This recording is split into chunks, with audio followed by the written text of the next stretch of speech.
బాల్యం ప్రతి ఒక్కరి జీవితంలో ఓ అందమైన వరం, ఓ మధురమైన జ్ఞాపకం. తెలిసి తెలియని వయసులో మరిచిపోలేని ఆనంద క్షణాలెన్నో. ఇప్పుడంటే కలర్ టీవీలు, స్మార్ట్ టీవీలు వచ్చాయి కానీ అసలు కలర్ టీవీ కనిపించని రోజుల్లో బ్లాక్ అండ్ వైట్ సాయంత్రం 4:30 గంటలకు దూరదర్శన ఋతురాగాలు చూసిన జ్ఞాపకం. హీరో ఎవరో తెలియని రోజుల్లో ఆదివారం వచ్చే తెలుగు సినిమా చూసి సంబరపడిన బాల్యం. అర్థం కాని ఉర్దూ వార్తలు, అర్థమే తెలియని మూగ వార్తలు, అవే అప్పటి ఎంటర్టైన్మెంట్లు.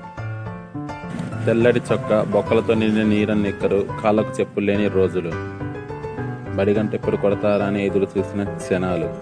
చప్పరించిన పిప్పర్మెంట్లు, చీకుపరిచిన మామిడి టెంకలు, స్కూల్ ఇంటర్వ్యూలో కొనుక్కు తిన్న ఆశా చాక్లెట్లు, రోజులతో పట్టి తాగిన బోరింగ్ నీళ్లు.